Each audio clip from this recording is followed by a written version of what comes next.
അപ്പം ഞാനിന്ന് ഉണ്ടാക്കാൻ പോകുന്നത് ഒരു വളരെ സിമ്പിളായിട്ട് നമുക്ക് ബിസ്ക്കറ്റ് കൊണ്ട് ഉണ്ടാക്കാൻ പറ്റുന്ന ഒരു കേക്കിന്റെ റെസിപ്പിയാണ് കേട്ടോ. അപ്പൊ നമ്മൾ ഈ കേക്ക് റെസിപ്പിക്കായിട്ട് എടുക്കാൻ പോകുന്ന ബിസ്ക്കറ്റ് ഗുഡ് ഡേ ബിസ്ക്കറ്റ് ആണ്. ഗുഡ് ഡേ ബിസ്ക്കറ്റിന്റെ 2 പാക്കറ്റ്. പിന്നെ നമുക്ക് ആവശ്യം ബേക്കിംഗ് സോഡ, ബേക്കിംഗ് പൗഡറിന് പകരം ഈനോ ആണ് ആവശ്യം. നമുക്ക് ബേക്കിംഗ് സോഡ, ബേക്കിംഗ് പൗഡർ ഇടാം, പക്ഷെ അപ്പം നമ്മൾ ഈ വിനീഗർ, ലൈം ജ്യൂസ് ഒക്കെ ഇടേണ്ടി വരും. പിന്നെ നമ്മൾക്ക് ഇതിൽ ആവശ്യം പാല് ഒരു 1.5 ഗ്ലാസും ഒരു 3 ടേബിൾ സ്പൂണോളം പഞ്ചസാരയുമാണ്.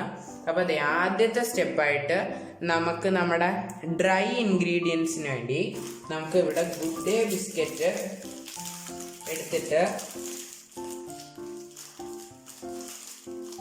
ഇങ്ങനെ ഒടിച്ചൊടിച്ച് നമ്മുടെ മിക്സിയുടെ ഒരു മീഡിയം സൈസ് ജാറില്ലേ, മീഡിയം സൈസ് ജാറിലോട്ട് ഇങ്ങനെ ഒടിച്ചൊടിച്ചിട്ട് കൊടുക്കാം.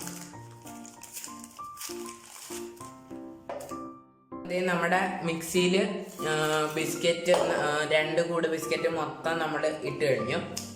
ഇനി നമ്മൾ ഇതിലോട്ട് ഇടാൻ പോകുന്നത് പഞ്ചസാരയാണ്. അപ്പൊ പഞ്ചസാര ഇതിന്റെ കൂടെ തന്നെ പൊടിഞ്ഞോളുമല്ലോ. അപ്പൊ പഞ്ചസാര നമ്മൾ ഇതിലോട്ട് 1, 2,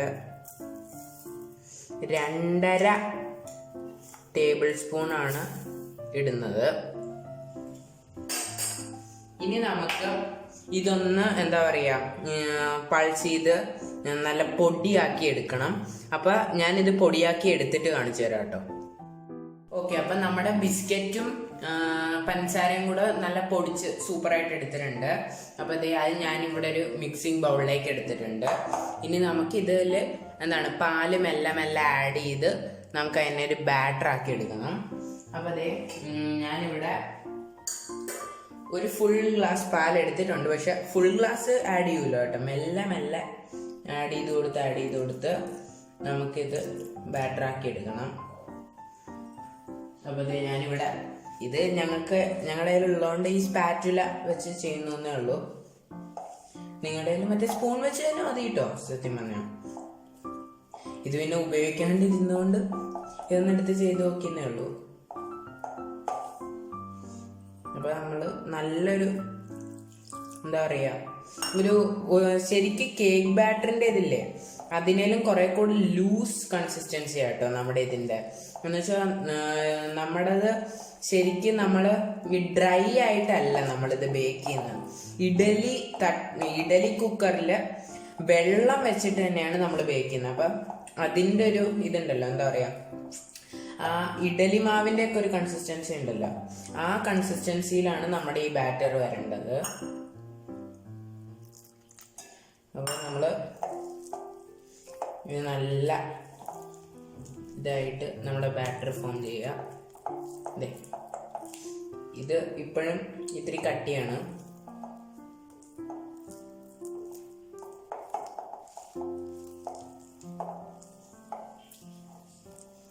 ഇനി ഒരു ഇച്ചിരിയും കൂടെ പാലൊഴിച്ച്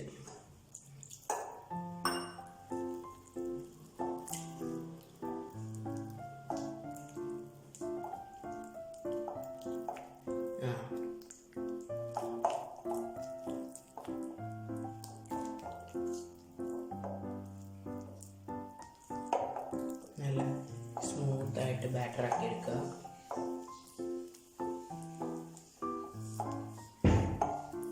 ഓക്കെ, ഇനിയും നമുക്ക് കുറച്ചും കൂടെ പാൽ ആഡ് ചെയ്യണം, കാരണം ഇത്രയും തിക്നെസ് നമുക്ക് ശരിക്കും ആവശ്യമില്ല. അപ്പൊ നമ്മളൊരു ഇച്ചിരിയും കൂടെ പാൽ ആഡ് ചെയ്ത് കുറെ കൂടെ ലൂസാക്കി, ശരിക്കും ഞാൻ പറഞ്ഞില്ല, നമ്മുടെ ഇഡലി മാവ് പരുവത്തിൽ ഉള്ള ബാറ്ററാണ് നമുക്ക് ഇവിടെ ആവശ്യം.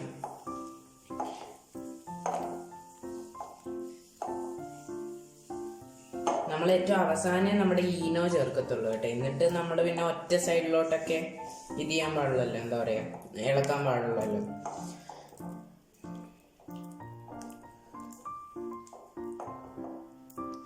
ഇപ്പൊ നമ്മുടെ ബാറ്റർ കുറെ കൂടെ ആ ഒരു പരിവായി വരുന്നുണ്ട്.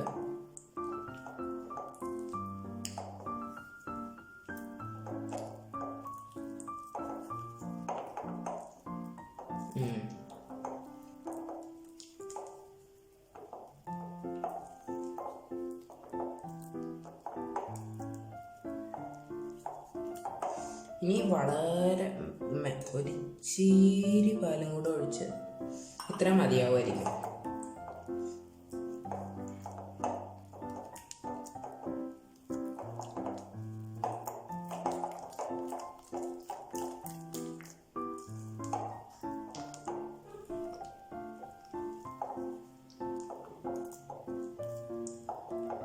എനിക്ക് തോന്നുന്നു ഒരു സ്പൂണും കൂടെ ഫൈനൽ. അയ്യോ, ഒരു കൂടിപ്പോയോ? ഇല്ല.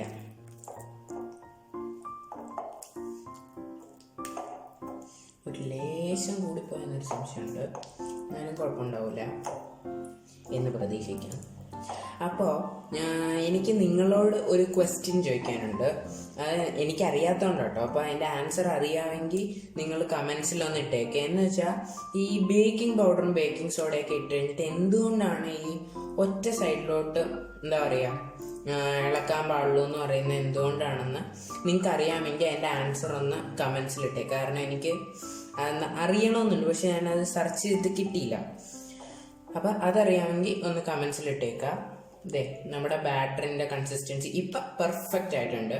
ഇതേ നമ്മുടെ ഇതിൻ്റെ ഒരു 1/4 ഭാഗം കൂടെ മിച്ചമുണ്ട് ഈ വലിയ ഗ്ലാസ്സിൽ എടുത്തിട്ട്. അപ്പം ഇനി നമുക്കിതിൽ ഇതിൽ നിന്ന് നമുക്ക് അങ്ങ് വടിച്ചിട്ട് ഇട്ടേക്കാം കേട്ടോ.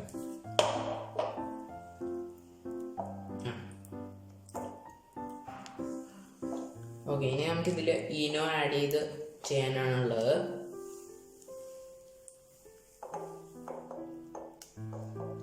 അപ്പം നമുക്ക് നമ്മുടെ ഈനോ ഇതിലോട്ട് ഇനി ആഡ് ചെയ്യാം. ഈനോ നമ്മൾ ശരിക്ക് ഈ ഈനോ എന്ന് പറയുമ്പോൾ എന്താ പറയുക, ഓൾമോസ്റ്റ് 1 ടീസ്പൂണിൻ്റെ കണക്കാണ് ഇതിൽ ഒരു പാക്കറ്റിൽ വരുന്നത്. അപ്പം നമ്മൾ ആ ഒരു ഫുൾ പാക്കറ്റ് ഇട്ടാൽ മതി, അല്ലാണ്ട് അത് അളക്കൊന്നും വേണ്ട. അപ്പോൾ അതെ നമ്മുടെ ഈനോ ഇട്ടു. ഇനി ഇത് ഒരു സൈഡിലോട്ടെ മിക്സ് ചെയ്യാവുള്ളൂ.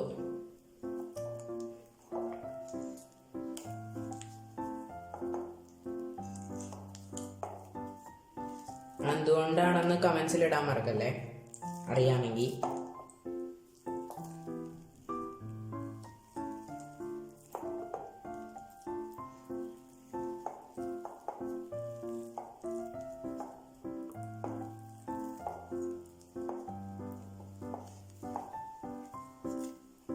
ഓക്കെ, അപ്പോൾ നമ്മുടെ ബാറ്ററി ഇവിടെ റെഡി ആയിട്ടുണ്ട്. ഇനി നമുക്കിതിൻ്റെ ബേക്കിംഗ് പാർട്ടിലോട്ട് പോകാം. ഓക്കെ, അപ്പം നമ്മുടെ അടുത്ത പണി എന്ന് പറയുന്നത് ഇനി നമ്മുടെ കേക്ക് ടിൻ ഗ്രീസ് ചെയ്യലാണ്. എനിക്കിപ്പോൾ എൻ്റെ കയ്യിൽ കേക്ക് ടിൻ ഇല്ലാത്തതുകൊണ്ട് ഞാൻ ഇങ്ങനത്തെ ഒരു പാത്രമാണ് എടുത്തേക്കുന്നത്. അപ്പം ഇത് ഗ്രീസ് ചെയ്യാനായിട്ട് അതിനായിട്ട് ഞാൻ ഇവിടെ എണ്ണ എടുത്തിട്ടുണ്ട്. എണ്ണ നമ്മൾ ആദ്യം ഈ പാത്രത്തിൻ്റെ അടിയിൽ ഒരു സ്പൂണോളം ഒന്ന് ഒഴിച്ച് എല്ലാ ഭാഗത്തേക്കും ഒന്ന് തേക്കുക. ഞാനിപ്പോൾ ഇവിടെ സൺഫ്ലവർ ഓയിലാണ് എടുത്തേക്കണേ. അത് ഓയിൽ ഏതാണെന്ന് വെച്ചാൽ നിങ്ങളുടെ ഇഷ്ടം കേട്ടോ. എന്നിട്ട് നമ്മളിതിൽ മറ്റേ എന്താ പറയുക ഗോതമ്പ് പൊടിയും കൂടി ഇട്ട് ഇത് ചെയ്യുന്നുണ്ട്.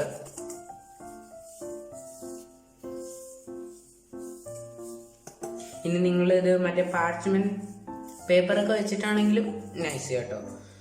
ഞാനിപ്പോൾ ഇത്രേ ചെയ്യുന്നുള്ളൂ. ഞാൻ പാർച്ച്മെന്റ് പേപ്പറും പരിപാടികളൊന്നുമില്ല. ശരി. എന്നിട്ട് ഇതിലോട്ട്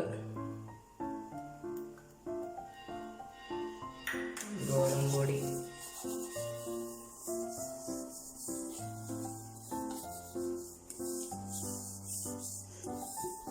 ഫുൾ സൈഡിൽ ഒന്ന് നല്ല പെരട്ടി വയ്ക്കുക.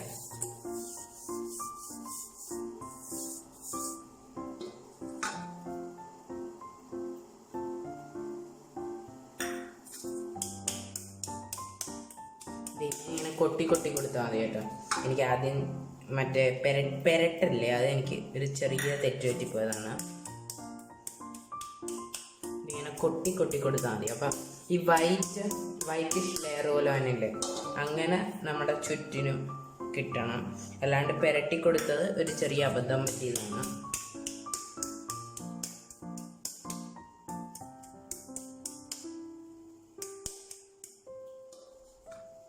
ഇങ്ങനെ ഒരു ഇച്ചിരി വെച്ച് ഇട്ട് കൊടുത്ത് നമ്മുടെ ഫുൾ സൈഡിലൊക്കെ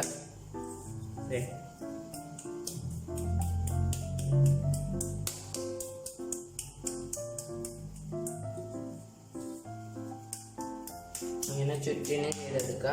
ഞാൻ ഇത് ചുറ്റിനും ചെയ്തെടുത്തിട്ട് കാണിക്കാം കേട്ടോ. അപ്പം നമ്മുടെ പാത്രം നല്ല ഗ്രീസ് ചെയ്തെടുത്തിട്ടുണ്ട്. അതെ, എല്ലാ സൈഡിലും ഞാൻ പറഞ്ഞ പോലെ വെള്ളം പോലെ വന്നിട്ടുണ്ട്. ഇനി നമ്മുടെ ബാറ്റർ ഇതിലോട്ട് ഒഴിക്കും. അപ്പുറത്ത് കേൾക്കുന്ന ശബ്ദം ഞാൻ ഇഡലി കുക്കർ വെള്ളം വെച്ച് പ്രീഹീറ്റ് ചെയ്യാൻ വെച്ചേക്കുന്നതിൻ്റെ കേട്ടോ. അത് നിങ്ങൾ ഈ ബാറ്റർ ഒഴിക്കാൻ പോകുന്ന സമയത്ത് പ്രീഹീറ്റ് ചെയ്ത് വെച്ചിരുന്നാൽ മതി.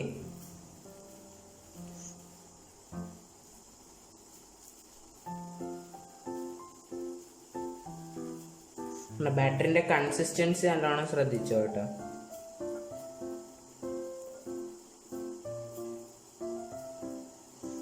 അപ്പൊ ഇഡലി കുക്കർ ഓൾമോസ്റ്റ് ഒരു 5 to 8 മിനിറ്റ്സോളം പ്രീഹീറ്റ് ചെയ്യാൻ വെച്ചാൽ മതി. ഇതിപ്പോൾ ഓൾമോസ്റ്റ് ഒരു 5 മിനിറ്റ്സ് ആണെന്ന് തോന്നുന്നു. അപ്പം ഇനി ഉടനെ ഇതെടുത്ത് വെക്കാവുന്നതാണ്.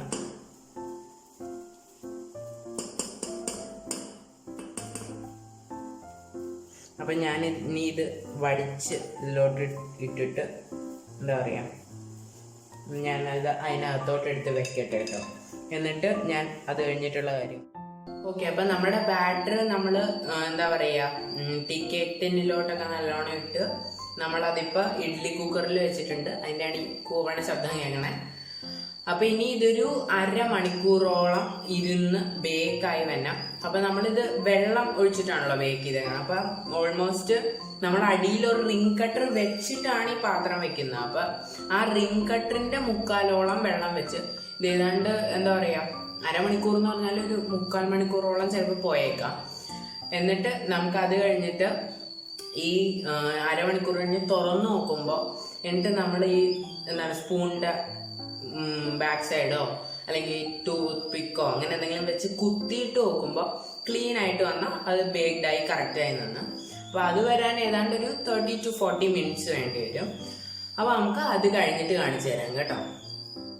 അപ്പം നമ്മുടെ കേക്ക് നമ്മൾ ബേക്ക് ചെയ്ത് ഇപ്പം ഞാനത് കുറച്ച് നേരമായി, ഏതാണ്ട് എനിക്ക് തോന്നുന്നൊരു 1-2 മണിക്കൂർ കഴിഞ്ഞു ഞാൻ നേരത്തെ മറ്റേ ഇത് ചെയ്തിട്ട്. അപ്പോൾ കേക്ക് ബേക്കായി. അത് എനിക്ക് തോന്നുന്നൊരു 30 മിനിറ്റ്സ്, 1/2 മണിക്കൂർ കൊണ്ട് ബേക്കായി. പിന്നെ അതിനെ എടുത്ത് ഫുള്ളായിട്ട് ഞാൻ ശരിക്ക് പാത്രത്തിൽ ഒരു തരി പോലും ചൂടില്ലാത്ത രീതിയിൽ ആറണം കേട്ടോ. അല്ലാണ്ട് അത് മറിച്ചിട്ട് കഴിഞ്ഞാൽ ക്ലീൻ ആയിട്ട് പണി കിട്ടും. കാരണം എനിക്ക് കിട്ടിയിട്ടുള്ളതാണ്. ഞാൻ ഒരു പ്രാവശ്യം വെറുതെ എന്താ പറയുക, ഇതിനൊന്നും വലിയ കാര്യമില്ല എന്ന് പറഞ്ഞ് ധൃതിയിൽ അങ്ങ് മറിച്ചിട്ടിട്ട് ഈ കേക്ക് തന്നെ ഉണ്ടാക്കിയപ്പോഴാണ്. അപ്പം അത് ഒരുപാട് മീൻസ് ശരിക്കും 4 പോയി എന്ന് പോലും പറയാൻ പറ്റില്ല, പല പീസായി പോയി. പിന്നെ ചോറ് ഉണ്ണാണ്ട് വന്നു. അപ്പം നമ്മളിത് നല്ല ക്ലീൻ ആയിട്ട് ഫുൾ സൈഡും ഒട്ടും ചൂടില്ലാത്ത രീതിയിൽ തണുക്കാനായിട്ട് വെക്കുക, നാച്ചുറലായിട്ട്, അല്ലാണ്ട് ഉടനെ എടുത്ത് ഫ്രിഡ്ജിലോട്ടൊന്നും വെക്കരുത്. അപ്പം ഇനിയാണ് ശരിക്കും കേക്ക് ഉണ്ടാക്കാനുള്ളതിൽ ഏറ്റവും റിസ്ക് ഉള്ള പാർട്ട് എന്ന് വെച്ചാൽ ഈ കേക്കിനെ തിരിച്ച് ഇതിലോട്ട് വെക്കുക എന്നുള്ളത്. അപ്പം നമുക്ക് അത് ചെയ്യാനായിട്ട് ഞാൻ കാണിച്ചു തരാം.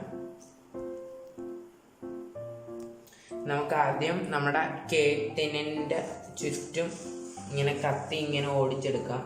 അല്ലെങ്കിൽ തന്നെ കേക്ക് ഇങ്ങനെ നല്ലോണം വിട്ട് തന്നെ കിട്ടും. നമ്മൾ ആ ഗ്രീസ് ചെയ്തത് നല്ല പ്രോപ്പറായിട്ട് ചെയ്തിരുന്നോണ്ടേ കേക്ക് നല്ലോണം വിട്ട് തന്നെ ഉണ്ട്.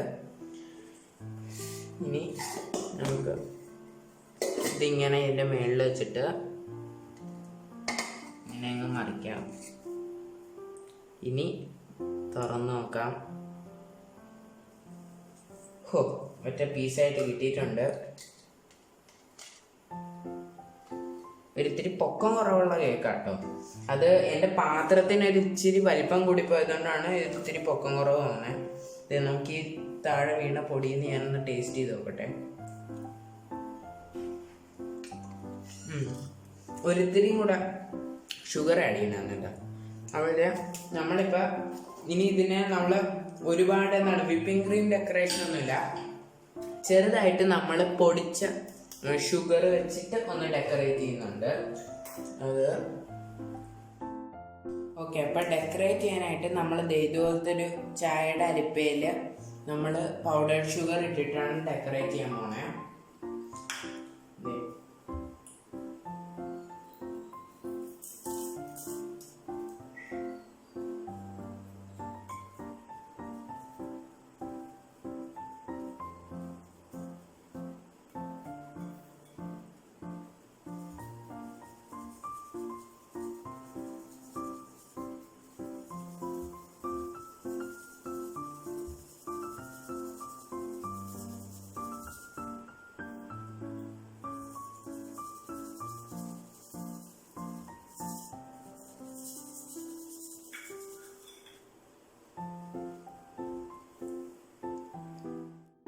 ഓക്കെ, അപ്പം നമ്മുടെ ഫുൾ കേക്ക് ഇത് ഇവിടെ കംപ്ലീറ്റ് ആയിട്ടുണ്ട്.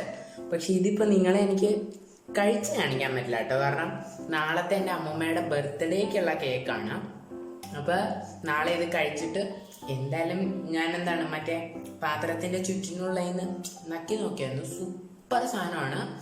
ഒരിത്തിരിയും കൂടെ പഞ്ചസാര ബാറ്ററിലോട്ട് ആഡ് ചെയ്താൽ കുറച്ചും കൂടെ സൂപ്പറാവും. ഈ ഒരു ചെറിയ, പിന്നെ അമ്മൂമ്മയ്ക്ക് ആയതുകൊണ്ട് ഇത്തിരി പഞ്ചസാര കുറവ് നല്ലതാണ്. പിന്നെ നമ്മളിതിൻ്റെ മേളിൽ ഇതിങ്ങനെ പഞ്ചസാരയൊക്കെ വെച്ച് ചെയ്യുന്നതുകൊണ്ട് അത് സൂപ്പറായിട്ട് വന്നിട്ടുണ്ട്. അപ്പോൾ എല്ലാവരും എൻ്റെ ചാനൽ എന്തായാലും ഒന്ന് സബ്സ്ക്രൈബ് ചെയ്യണം. പിന്നെ വീഡിയോ ഇഷ്ടപ്പെട്ടെങ്കിൽ അതിനൊരു തംസ് അപ്പ് കൊടുക്കുക. പിന്നെ നിങ്ങളുടെ ഫ്രണ്ട്സിനൊക്കെ ഈ സിമ്പിളായിട്ടുള്ള കേക്ക് വീഡിയോ ഒന്ന് ഷെയർ ചെയ്യുക.